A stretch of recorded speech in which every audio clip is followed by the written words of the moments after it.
بسم اللہ الرحمن الرحیم الحمدللہ رب العالمین والصلاة والسلام علی خاتم النبیین سید الرسل و خاتم المعصومین وعلی آلہ واصحابہ اجمعین اما بعد فاعوذ باللہ من الشیطان الرجیم بسم اللہ الرحمن الرحیم۔ ناظرین کرام، آج کی ویڈیو کا مقصد جو ہے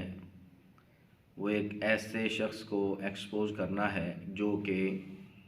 ٹی وی چینلوں پر بیٹھ کر اور سوشل میڈیا کا سہارا لے کر علماء حقہ پر زبانیں تان دراز کر رہا ہے۔ میری مراد جسٹس نذیر احمد غازی ہے، جس کا ایک کلپ سننے کو ملا جس میں وہ کہہ رہا تھا کہ آج کے دور میں تو بڑے بڑے علماء جو ہیں وہ ممبروں پر بیٹھ کے داڑھی رکھ کے بڑی بڑی دستاریں پہن کے وہ رسول پاک صلی اللہ علیہ وسلم کی معاذ اللہ گستاخیاں کر رہے ہیں، اور ساتھ اس نے خصوصی طور پہ کہا ڈاکٹر جلالی صاحب جیدہ شرفو کی طرف اشارہ کرتے ہوئے کہ لاہور کے ایک علامہ صاحب نے سیدہ فاطمہ رضی اللہ تعالی عنہا کے بارے میں یہ لفظ بولا کہ وہ خطا پر تھیں، اور اس کو پھر آگے سے وہ کہنے لگا کہ یہ بکواس کی، یہ ہو گیا وہ ہو گیا فلاں، یہ گستاخی تھی۔ تو میں صرف اتنا جسٹس نذیر احمد غازی سے کہنا چاہوں گا کہ جناب جسٹس نذیر احمد غازی صاحب نہ آنکھوں سے اندھے ہیں اور نہ کانوں سے بہرے ہیں، آپ کو ساری چیزیں دکھتی بھی ہیں اور ساری چیزیں سنائی بھی دیتی ہیں، لیکن ڈاکٹر جلالی صاحب جیدہ شرفو کی بات سن کے آپ کو اتنی تکلیف ہوئی اور پیٹ میں مروڑ اٹھا اور آپ پتہ نہیں کیا سے کیا کہنے لگے کہ گستاخی ہوگی فلاں ہوا، جب کہ آپ کو پتہ ہونا چاہیے۔ اگر آپ کو نہیں پتہ تو میں بتا رہا ہوں کہ سیدہ خاتون جنت سیدہ فاطمہ رضی اللہ تعالی عنہا کے بارے میں طاہر القادری نام کا جو شخص ہے اس نے اپنی کتاب سیرت الرسول میں سیدہ خاتون جنت سیدہ فاطمہ رضی اللہ تعالی عنہا کے متعلق لکھا کہ معاذ اللہ سیدہ فاطمہ کو غلط فہمی ہوئی تھی، اور اسی طرح پنڈی گروپ کا ایک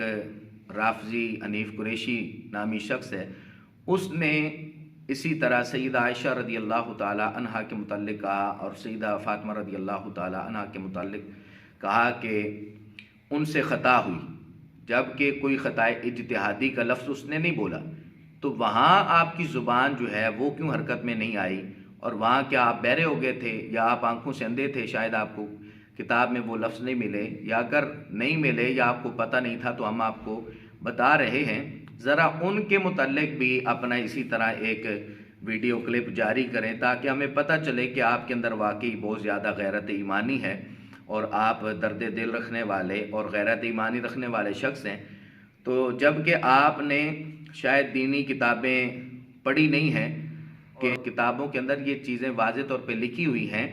کہ ان مقدس ہستیوں کے بارے میں یہ لفظ خطا جب آتا ہے تو اس سے مراد کوئی گناہ یا غلطی نہیں ہوتی، بلکہ اس سے تو اللہ کریم ان مقدس ہستیوں کو ثواب ہی عطا فرماتا ہے، اور یہ خطا سے مراد خطا اجتہادی ہوتا ہے۔ تو آپ کو اول تو اس بات کو چھیڑنا ہی نہیں چاہیے، کیونکہ آپ عالم نہیں، آپ خود ایک فاسق شخص ہیں۔ آپ نے تو اس چہرے پہ سنت رسول صلی اللہ علیہ وسلم تک نہیں سجائی ہوئی، تو پہلے آپ کو صرف اپنی اصلاح کی ضرورت ہے۔ آپ اپنے گربان میں جھانکیں، اپنی اصلاح پہلے کریں، بجائے آپ کے رافضیوں کی بولی بولتے ہوئے علماء حقہ پر زبانیں تان دراز کرنا شروع کر دیں۔ تو آپ کو اپنی زبان کو لگام دے کے رکھنی چاہیے اور پہلے اپنی اصلاح کی کوشش کرنی چاہیے، اور اگر آپ کو زیادہ تکلیف محسوس ہو ہی رہی ہے تو پھر جن جن ہستیوں نے یہ لفظ خطا کا جو ہے لکھا ہے ان مقدس ہستیوں کے بارے میں اور جنہوں نے بولا ہے، ان سب پر آپ فتویٰ لگائیں اور ان سب کے بارے میں پھر آپ کی زبان حرکت میں آنی چاہیے۔ جو امید ہے کہ آپ ہماری بات کو سنیں گے، سمجھیں گے، تو اللہ کریم آپ کو ہدایت عطا فرمائے اور اپنی زبان جو ہے وہ دین دشمنوں کے خلاف استعمال کرنے کی توفیق دے، اور اللہ کریم صحیح العقیدہ جتنے بھی علماء دین ہیں، اللہ کریم ہم سب کو